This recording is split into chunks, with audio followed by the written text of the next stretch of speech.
Hello, you lovely, lovely listeners. We had some microphone problems with this episode, so my voice sounds a bit echoey. Also, Martin O was very, very ill, so he sounds a bit scraggly. So apologies that we both sound a bit crap. Anyway, on with the podcast. Yeah, are you recording? Look who's talking.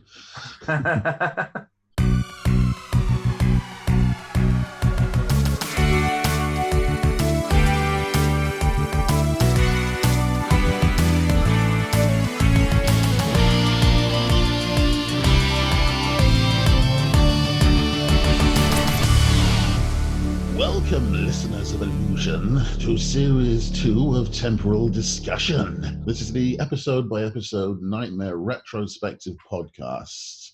I am one half of the Gestalt entity known as the two Night Martins, Martin O'Doney. And I am the other half, Martin Harder. Today, I believe we're looking at Series 2, Episode 2, isn't that right? First broadcast on September the 12th, 1988. That makes me feel old. Right, at this time, at the time of broadcast of the original episode, Phil Collins was still grooving at number one with A Groovy Kind of Love, and Stallone was still at the top of the UK box office with Rambo 3. He never draws first blood.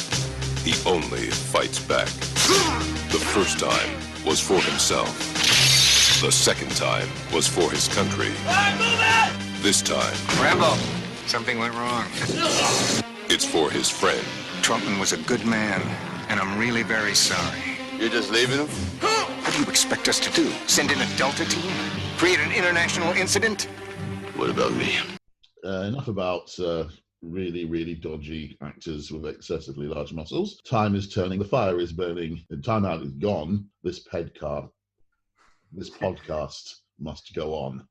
You're right there. Told you I'm not well, mate. Welcome, Watchers of Illusion. Phase with me once more, for this is the time of adventures. It kind of threw me when he said, "Welcome, Watchers of Illusion," and didn't say "to the Castle of Confusion." He doesn't say that nearly as often as you think. He appears to say it an awful lot because throughout the first season they kept on using the same intro. From here, we at long last get intros for each episode rather than one intro being recycled. And to help bring the watchers and our listeners up to speed, here's the Dungeon Ditty. Even now, a quest is in progress, so here's a progress report. From Sunderland and Tyne and Weir, there came four lads who knew no fear. But in a clue-room, old Garth fooled them, and then an old crone tried to lure them, until confused, but still in rhyme, they got exploded by a mine. So now we follow Claire and friends, as into danger they descend. Past monsters' moor and pit revealed, they hunt the elusive magic shield. Should I go?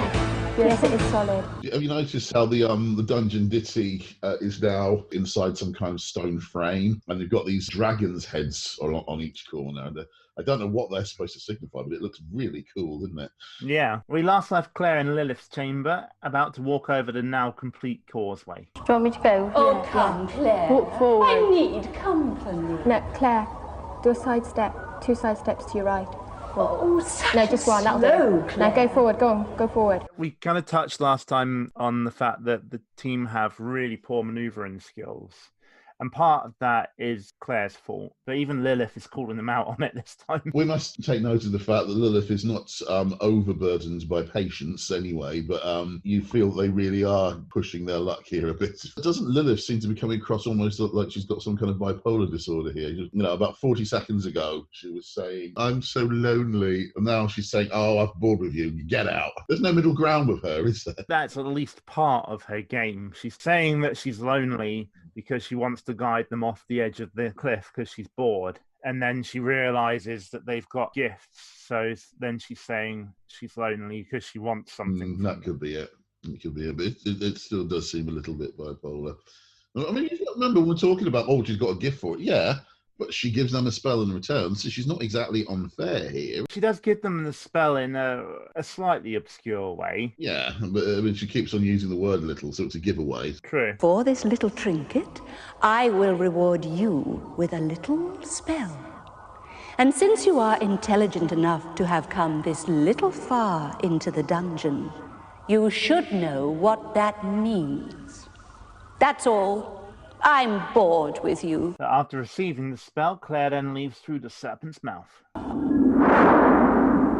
Where am I? You're in a cave with a path, and there's some... Warning team, a life force energy red. Make haste, but look out for food. Despite the clear temptation, the advisors unfortunately resist the urge to tell Claire that she's on the edge of a ledge. But this does, of course, mean, on a genuinely sad note, that we don't get the jingle this week. We're terribly sorry to all listeners at home, but circumstances of what happened in 1988 are entirely beyond our control. I'll put it in anyway. Yeah, thank you. Don't push me, 'cause I'm close to the edge. I'm trying not to fall off that ledge. Yo, when there's dungeons and times, it makes me wonder how I keep them going under. So we've got a dramatic break from tradition here. Claire manages to walk in a straight line long enough to collect the bread that is on the floor and go through the exits on the left edge of the screen.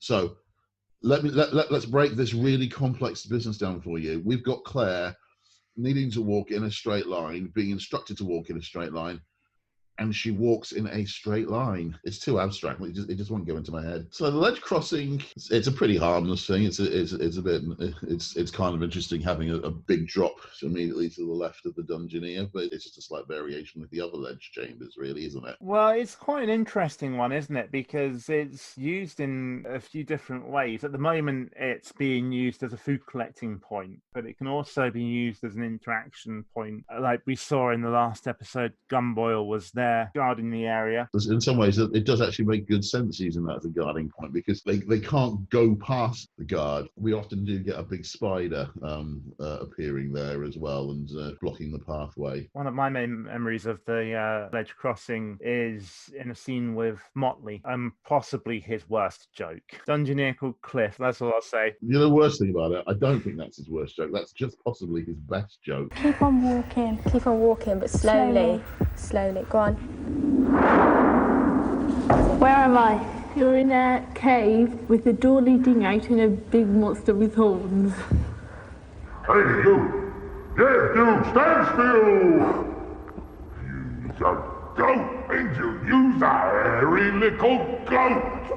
It's the Troll Cabin. The first appearance of the troll, played by Guy Standeven. He initially mistakes Claire for a goat due to the horned helmet and her relatively small size, and it's about to eat her before Traegard suggests that they try spellcasting. If he thinks she's a goat, what does he think he is? Does he think he's like a really big goat? He's not exactly short of pointy objects on his own head, is he? The troll is very obviously a replacement for the giant. They've also just framed it a lot better as well. Yes. Although the giant was large, he was always seen from above. I'm glad I'm not the only one who's noticed that, actually, because nobody else ever seems to come on it. He always seemed to be too low down, as though they hadn't quite got the angles of the cameras right, and they just didn't know what to do about it. So they definitely positioned Guy Standeven better, but you don't need a new character to do that. You just need to position the cameras better. The sensible thing they've done with this is they've changed him from a friendly character into quite an aggressive one. There is now a tangible threat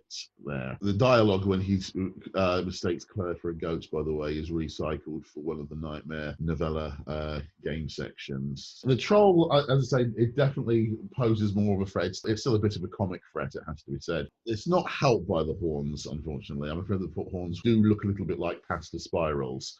So that does rather detract from the menace. This isn't the only time we have trolls in Knightmare. The troll disappears after this season, but some distant cousins of it appear in seasons 7 and 8. Not very much like this one. They can't speak. They're even bigger. They've got grey, stony skin. They're a bit more like Harry Potter trolls, aren't they? They are, yeah. And they're dressed up as ancient Greek soldiers for some reason. So this scene does highlight an ongoing issue that we talked about before, and it's not really something they ever managed to solve. So the team cast the little spell to shrink the troll down. After an awful lot of prompting. But whilst they're casting it, the troll's just standing there, pulling faces. It's non-player character in waiting mode. It doesn't look convincing. I'm not sure there is ever going to be any way around that. I do feel slightly sorry for Claire here, though, because the troll's yelling as it's shrinking. Treguard's talking, her advisors are all talking at once, and she stood there going, I can't hear what you're saying. She's gone now. I can't hear her. He's gone. But don't stop to congratulate yourselves. Get moving now. Claire, you're by a ridge. These things do happen a lot in Knightmare. The team get a little bit overexcited and start talking over each other. Yeah, you can feel sorry for Claire about it, but it's only her and dozens of others. So having defeated the troll, the team lead Claire through the door. Turn a little to your left. Go on, that's it. Go on.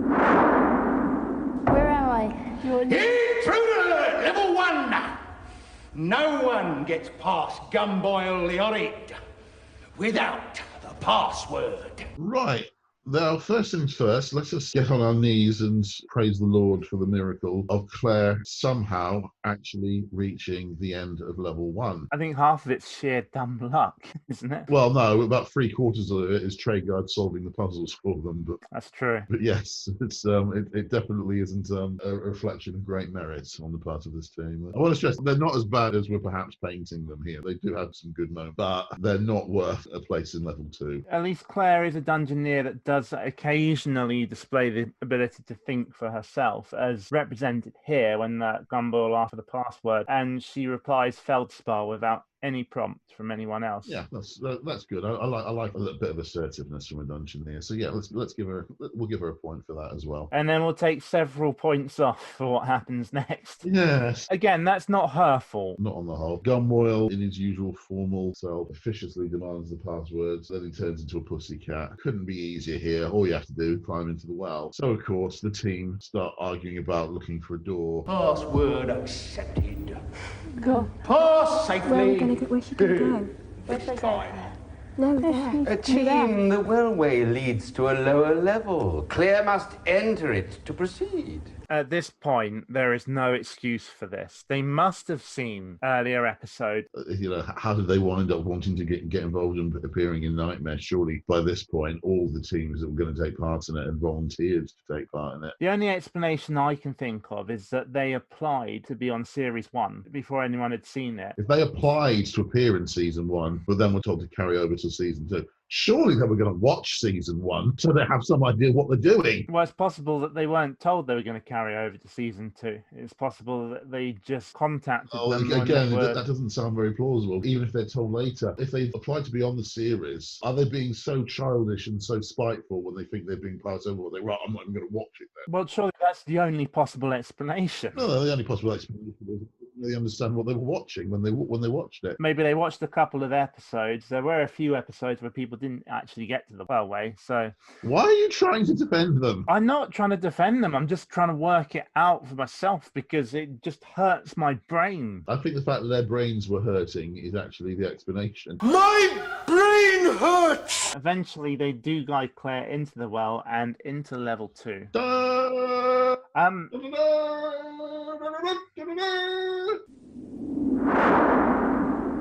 Now where am I? You're in a room and there's a table with something on it. Some cheese it is. There's a man sitting on a wood block. They've made it to level 2. Things aren't actually changing that much from Season 1 here because the first glimpse of level 2 in Season 2 is the same room that we've got at the beginning of level 2 in Season 1. It is slightly visually different. Yeah, it's they've recoloured it in this... in the first season, the rocks are somewhat bright, but still very, very much a grey pattern. The floor was black and the ceiling was black, whereas here everything's now in this rather uniform light blue sort of dawn on a sunny day sort of look to it, which is kind of odd. Not really what you'd expect in the dungeon, really, but at the same time, it does work rather well. There's actually rather less definition because everything is now this bright blue colour. That lack of definition gives it an extra haze of surrealism. And I always like it when Cedric manages to make an advisor jump out of their skin. This one almost falls off her chair. That's what he's there for. Stand still, dog's bottom! What's mine is mine! or else it's yours to earn, you thieving scumbag. It's nice to have Lawrence Werber back. He clearly loves playing Cedric. It's a dungeoneer! More done than here by the look of it. Oh dear, this is Cedric, the rudest and some say the maddest monk in all Christendom. Careful how you deal with him. So anyway, it's the usual format though. Treguard prompts Klein to call out I challenge. He was offering a chance to get in a spot of quarterstaff practice. Only you don't get a staff! So it wouldn't have been the fairest game imaginable. It still wouldn't have been fair even if they both had one, because he can see her, she can't see him. Claire decides to accept Treguard's advice and calls out, I challenge. Challenge accepted, dog's bottom! And once again, we're into a contest of 3 riddles! I thought we weren't doing that anymore. I thought I'd surprise you. In dungeons dark and darkness cold, the silent spinner awaits the bold. She never has to buy her threads, and she walks the night on 8 great legs. What is she? I think Cedric's riddles get easier in this season than they were in the season 1. This one is ludicrously easy. The 8 legs reference alone, what's the first thing that's going to pop into your head? The first thing that's popping into is a spider. The second thing is an octopus. And there's no way an octopus is going to be a spinner or going to have threads. Do you know how much the bet bills are for a sick octopus? No, God! 6 quid. No, God, please, no! No! No! No! I was channeling Motley. No, that comfortably beat Motley. That pissed all over Motley from the top of the Empire State Building. That one did. Thankfully, they did actually get it right. We have to be very thankful about that because it's about all they did get right. Now, this next one, Knightmare fans will probably be aware of a very old Knightmare spoof video called Bad Dream. So whenever I start this one, when it says, if the pen is mightier than the sword, in my brain, it immediately follows up with... Then take the lemon as your hoard. And throw it at him! Throw it! Throw it at him now! Take the lemon and leg it! Run him! Hit him! Run! 10 ounce big, it's down. There it is, go! I can see why that would happen, though. If the pen is mightier than the sword, which bird is mightier than the hawk? This sort of works on a number of levels, this one. I can understand why some people might not get it, because it's a reference to a quill, chiefly. And it has to be said, a lot of different birds have been used, their feathers have been used down the centuries as quills. But the most common one is the dove, because that was simply a very, very common bird. There was always feathers available to dip into an ink pot and write with. I took it to mean that because the dove is the bird of peace. Yeah, that's the second level I was going to mention. An eagle. Falsehood! Yeah. Turtle brain! The dove was the truth I sought. They didn't get this one. Eagles have almost never been used historically to provide quills, and it's certainly not an animal of peace. In the modern era, the US Air Force names jet fighters after eagles. You're not going to get a lot of peace out of them. So eagle wasn't a great answer, no, but it pales in comparison to their answer to the next riddle. Yes.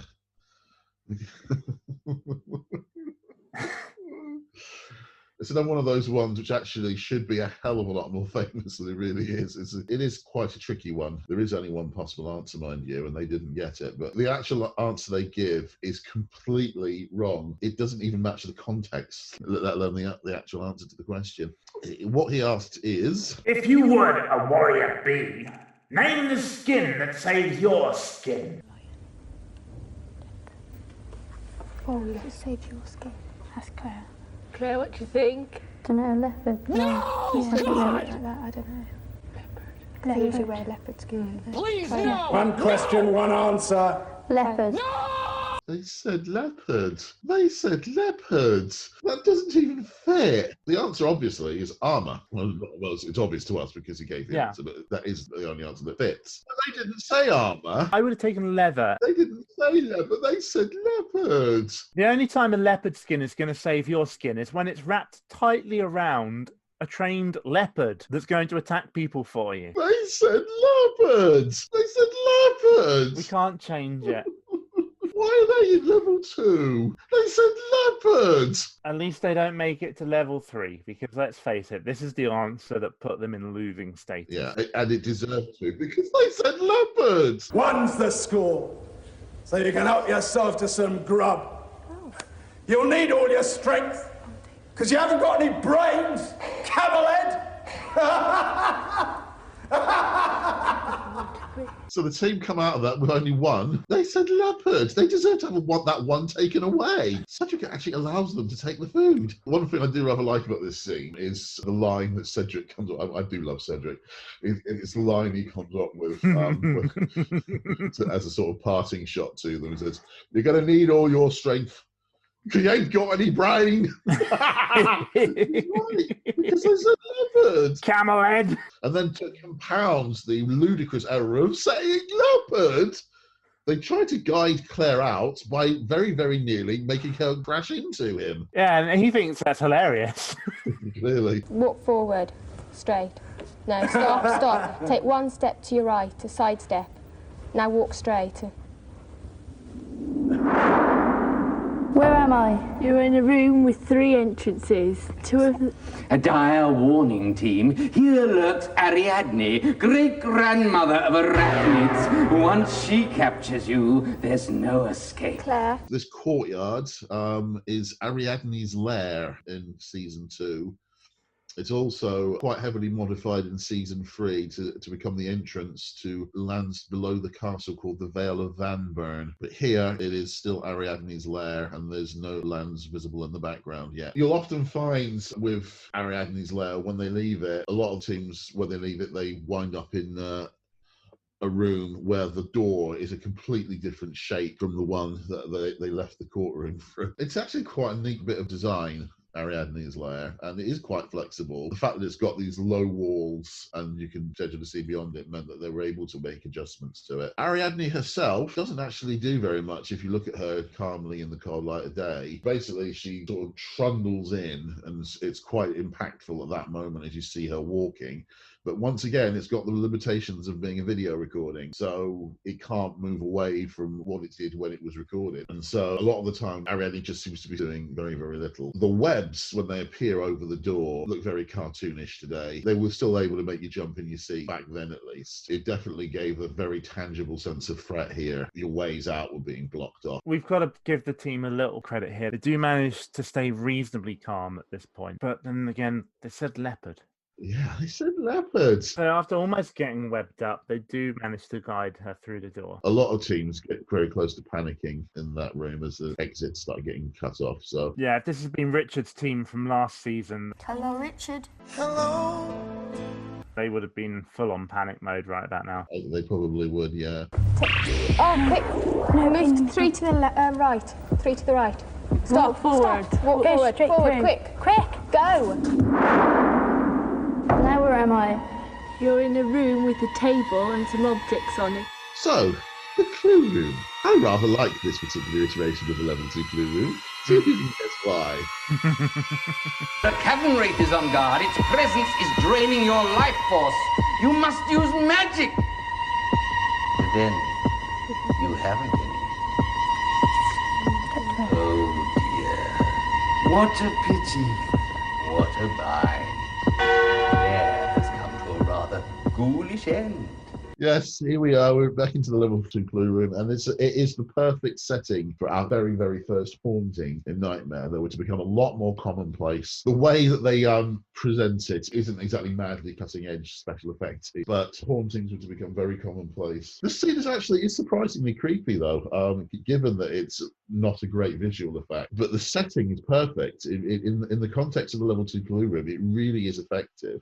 Plus, you've got that very shrill noise in the background to emphasize the ghost presence. It is actually rather well done. Basically, there are some objects on the table, so they're sticking to the plot here. They surely would have been given some kind of spell or something that would allow them to fight off this cavern wraith, but they don't have it because they've said leopard. Let's be fair. It might be that they don't have it because they said eagle. No, it's because they said leopard. Given that he gave them food for getting one riddle right, I imagine 2 riddles right would have been a spell. 3 riddles right, heaven knows what. Maybe you'd given them an extra password. I suspect that just by getting one of the riddles wrong, they possibly still did lose. I rather enjoy Treguard's final commentary on the quest. Oh dear, what a pity.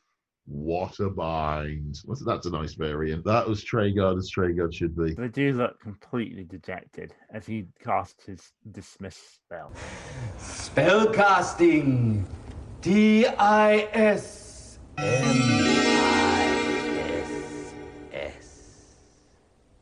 Farewell, Claire, Kerry, Michelle, and Cheryl. Your quest is run. I think they overachieved by a long way there, so they shouldn't look dejected. They should say, thank our lucky stars. When people ask us in school on Monday, how did you do? Oh, we got halfway through level 2. It's very tough, but we got halfway through level 2. But they're not as bad as we're painting them. They're definitely worse teams. We are slightly exaggerating for comic effect. Yeah, probably a little, yeah. But, you compare them to Maeve's team in Season 1 or Akash's team. 4 quests on from here. This team is actually quite bearable. They just don't deserve to be in level 2. There is an interesting statistic we've got about this little quest, isn't there? According to Knightmare.com, their quest lasted a total of 17 minutes. Halfway through level 2 or getting on to halfway through level 2 in just 17 minutes. Yes. That is very telling because it's a sign that the gameplay is speeding up in Season 1. That would probably only just have got you to the Wellway. Teams are definitely moving faster. Even this team is moving faster in general. And as soon as they are on their way, Treguard ushers in a new group of plucky adventurers. It's goodbye to them, and welcome to our next victims.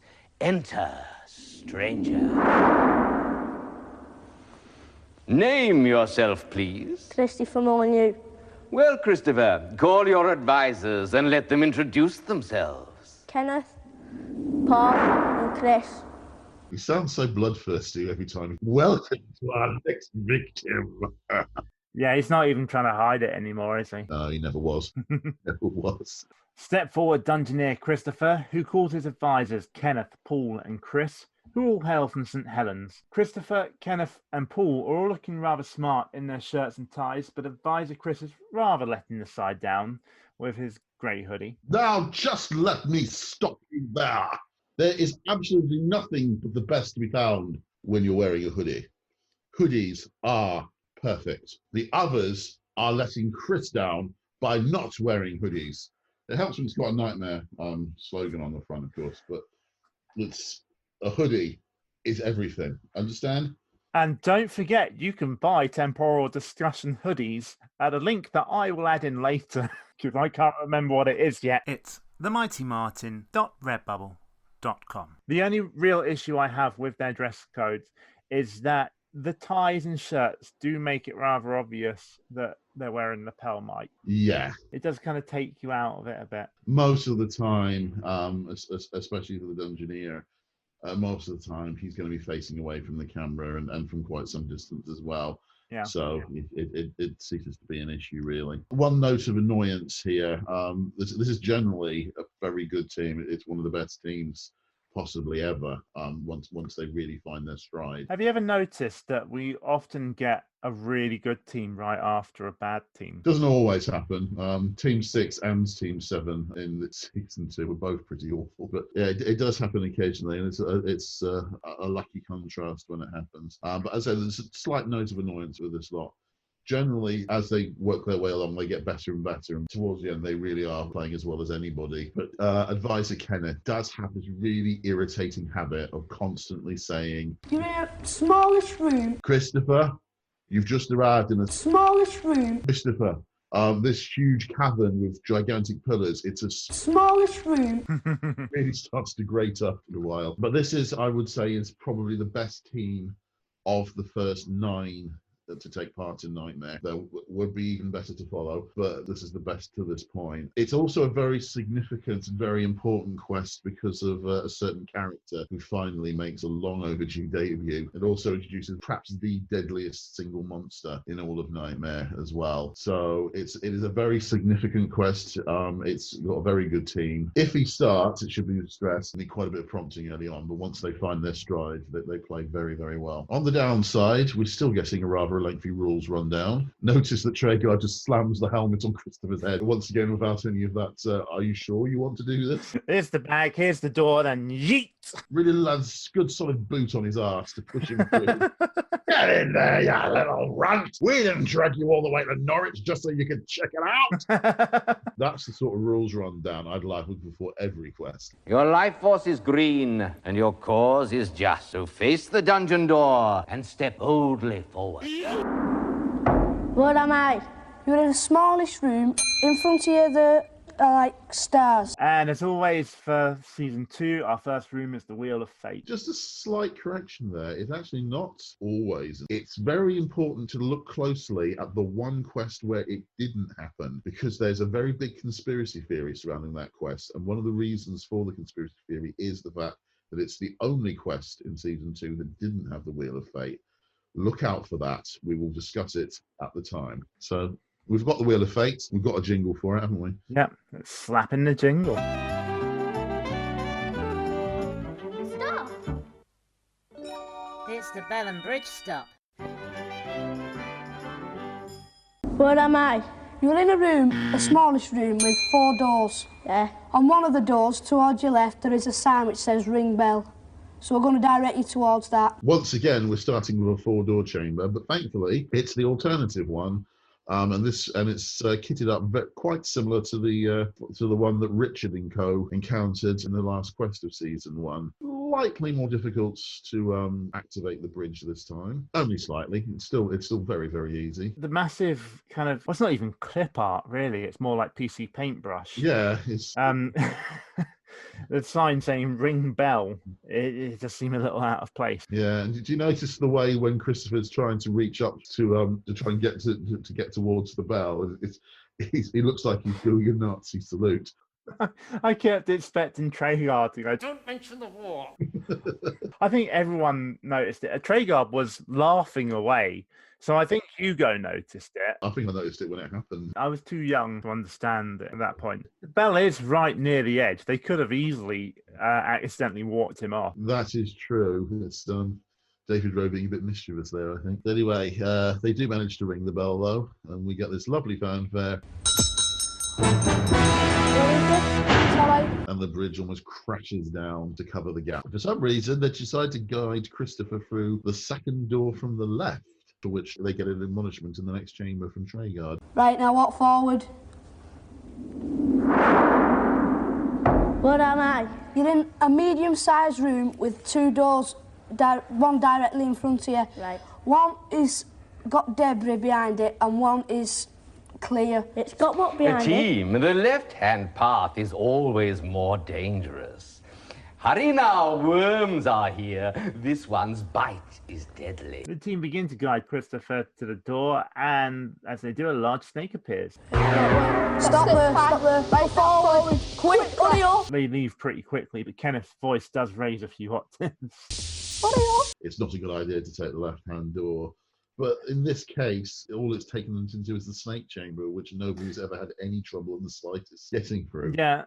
And let's face it, they probably would have gone into the snake chamber anyway. No biggie in this case. There have been times when it has been a biggie choosing the left door and not the right, but in this case, no big deal. They get through that very quickly, and they wind up in the clue room, so... What am I? You're in a medium-sized room with 2 doors. One door is bricked up and one is on your right. In front of you, there's a table with 3 objects on it. I feel sorry for Christopher here. He's very confused. Yeah. Table's not in front of me. Side step to your left. And again. And again. Yeah, can you feel the table now? Feel the table? Yeah. You see the objects? Can go around the back of the table. The team are telling them there's a table in front of him, but it's clearly about 3 or 4 foot to the left of him. Yes. There's no table here. We're back in the original clue room here. They very, very clearly made a deliberate choice at the start of the season to interchange the 2 clue rooms as consistently as possible. And I think it's mostly the same with Lilith and Mildred as well, isn't it? Lilith gets a quest, and then Mildred gets a quest, and then Lilith gets a quest again. I think there's a couple of quests later in the season when Igneous's clue room is used twice in succession. I think that was simply because Guy Stand-Even wasn't available. Well, Christopher does finally manage to find the table, on which are a pineapple, a leaf, an egg, and nothing else. Nothing else at all. Nothing at all. Nothing else. No. No hourglass. Yeah, an hourglass, but they don't call it an hourglass. It's an hourglass. What makes it even worse is it's right next to an egg this time. Yeah, it does rather prompt them, that, doesn't it? Yeah. They must have done that on purpose. They've done that just to troll me. Tim Child is good at that sort of thing. He uses the dungeon to look into the future and they say, let's see something to piss off Martin Hardle. Let's listen to his podcast and then see if there's something I can aggravate him with. Very good. Beware, team. Don't touch what you've yet to earn. I am Granitas of legend. Face me or perish. Please me or walk in ignorance. Oh dear, it's Granitas, the deadliest wall monster in the dungeon. They're getting into the riddles nice and quickly. Here's the first one. The day is past, the race is run. Second to last I came, and I was third. But how many in the race? It's a simple math problem. It's just phrased a little awkwardly. Only actually need one line, and it's the third line. Second to last I came, and I was third. If you're second to last and you were third, then obviously there were four. Easy! And they got it wrong! 3. Is that 3, Chris? Falsehood! 3. 4 was the truth I saw. Here is my second. From an egg I was born with no feathers to dry. Birds I may eat, but I cannot fly. Cold-blooded I am, but what am I?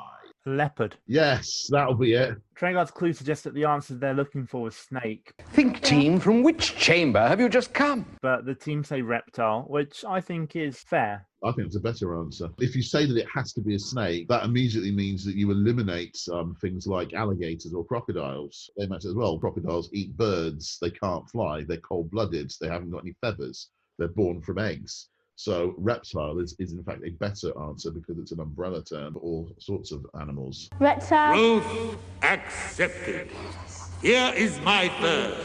There are 60 seconds in a minute, but how many firsts are there? It's a slightly weird question because you're not entirely sure what they mean by first. Oh, really, team? How many firsts are there in anything?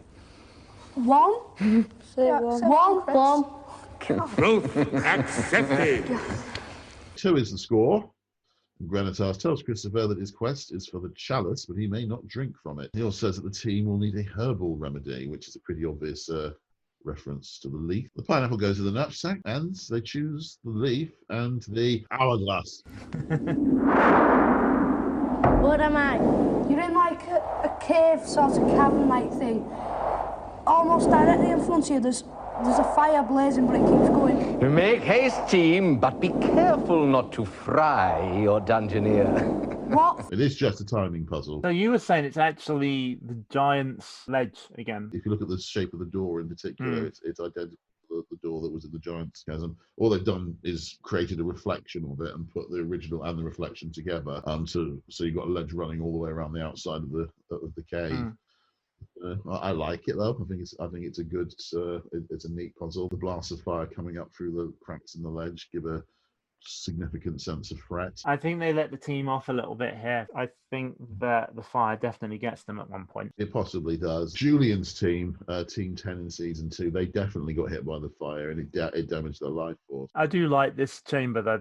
The only real issue I have with it is it does display some of the faults with the chroma key process. The limitations, yeah. The fire, even when the Dungeoneer has got past it, the blasts of fire still seem to appear beyond the Dungeoneer's legs because you can't chroma key the effect. But even on the first blast of fire, when he's approaching it, when it comes up, he appears to be floating kind of above it. It's a little unfortunate, but it doesn't distract too much, I don't think. The chamber's actually quite flexible, and I'm not sure they completely explored its potential. What usually happened was the Dungeoneer will appear at one door and have to work their way all the way around the ledge to the other door. Well, it doesn't always happen like that. Sometimes there's definitely at least one instance in Season 3 when the Dungeoneer appears at the bottom of the screen and they have to choose which exit they want to go to. Yeah.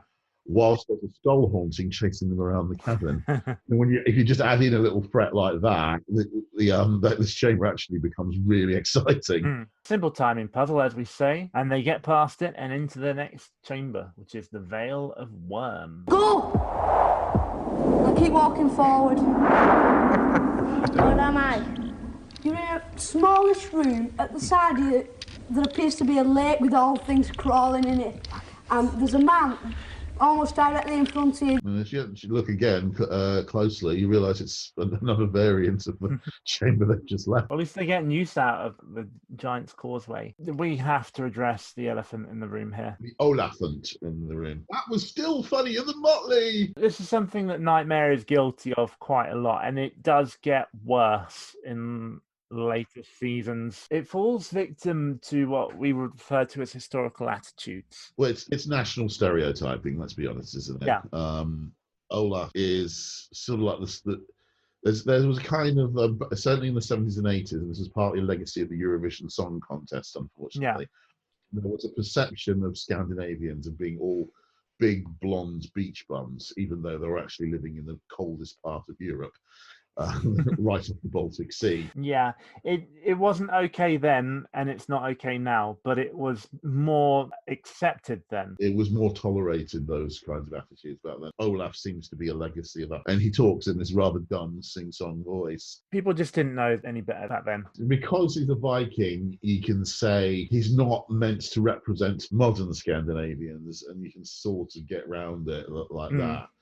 I say as you said, there are definitely far worse examples in later series. I truly wince every time I see and hear Arwok talking in season 6. Olaf, you can forgive because, well, let's be fair, there's a lot of very, very stupid characters in them. I think it also helps that Olaf is genuinely likable. Yes, I think risible was probably a better word in some ways, but he is quite friendly. Yeah. But it wasn't a great idea to make him quite like that. They could have made some adjustments to it. But anyway, yeah, basically Olaf, he's certainly not the most grotesque example of it that the series ever did. It's something they really should lean away from and just don't go there. I think it's the best advice for that. Stop! He's looking at you now. You can go no further. First, you must choose loot, pillage, or worms. We got plenty of worms, see? How revolting. This Olaf is what you might call a Scandinavian tourist. Come on, choose you must. Loot, pillage, or worms. The team choose loot and offer Olaf the hourglass. A lot better. I really hate it being called an egg timer, but Olaf is very happy for the chance to time his eggs to perfection. F off, Olaf. Time for supper, worms. Bye-bye. Olaf is very happy to be looting you. The Veil of Worms itself, as we said, it's another variation on the Giant's Causeway, but it's very effective. It's got the up factor.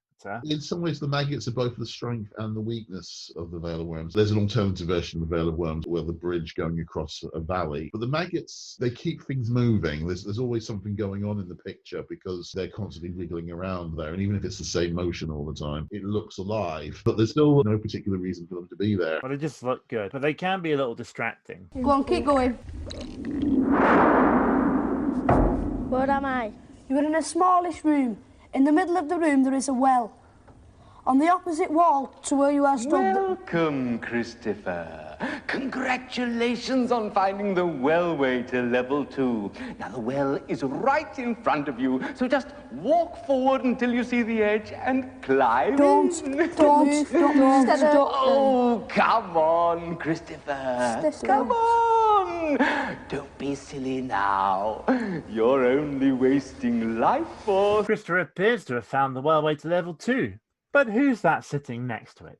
Surely it can't be Treguard. No, of course it can't. The team that really confused it, and looking back at Treguard, who's doing his best impression of trying to hit a brick sideways. I mean, it is hilarious. He's wide-eyed look, his arms are out, all tense and shaking. So the interesting thing about this is the sort of thing we associate with Mogdred rather than with Mildred, which is that a really powerful dungeon character is able to exert control over the dungeon master. And it can come as a bit of a surprise to realise that it was Mildred who set that precedent and not Mogdred. It does really emphasise that she is a threat. Yeah, and she has an extreme hatred of Treguard as well. I think she's certainly very afraid of him. I do like the way she kind of parodies him. Come on, you're only wasting life force. Blah, blah, blah, blah. It's Hugo taking a piss out of himself. Oh, yeah, I know. I realise that, yeah. Not Mary Miller doing that bit of acting. No, that would be incredible acting. My goodness, she's got vocal dexterity, that Mary Miller. Traegar's reaction when he finally breaks out of the spell. I've never seen him so angry. Mildred, cease at once!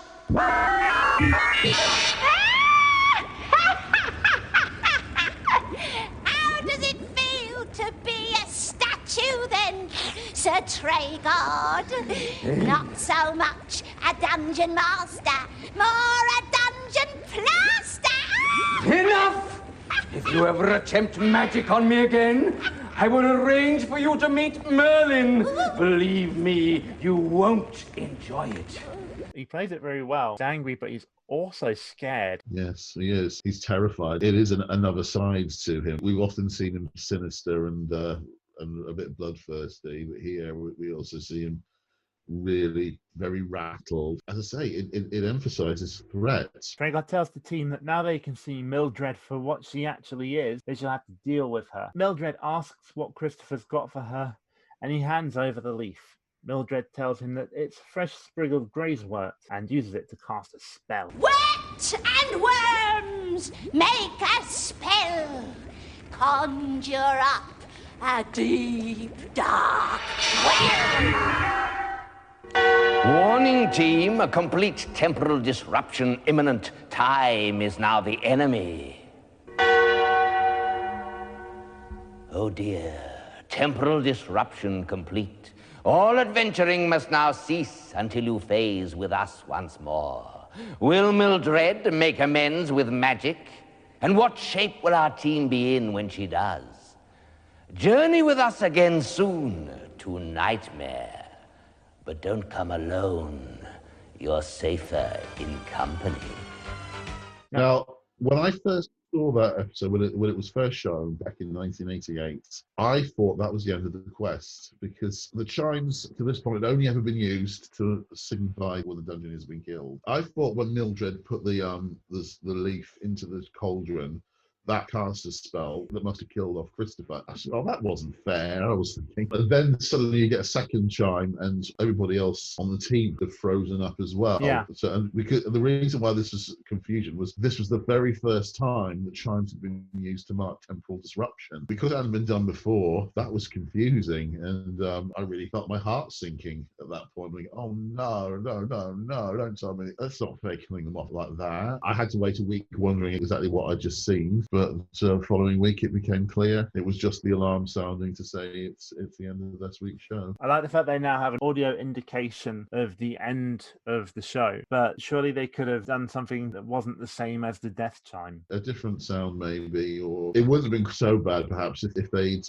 included the chimes at the end of the previous episode. In the end, no harm done. But I was a bit confused that week as a result of it. And I like that we're now getting individual outros for each episode as well. Yes. I don't think anybody likes the one note intro and outros that we were getting in season 1. I'm sure that the makers themselves didn't like them. What would you say about the episode as a whole? Good as the last one? This new team shows a lot of promise. It's definitely been an entertaining episode. Sometimes for the wrong reason. It does get really neat once this team is in level 2. And that's all we've got for this episode of Temporal Discussion. You can follow us on Twitter. We're at Knightmare Pod. You can also support us on Patreon for as little as $1 a month.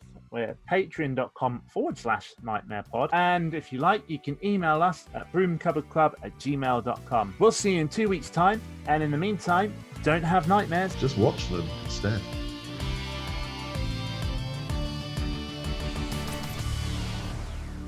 Leopard.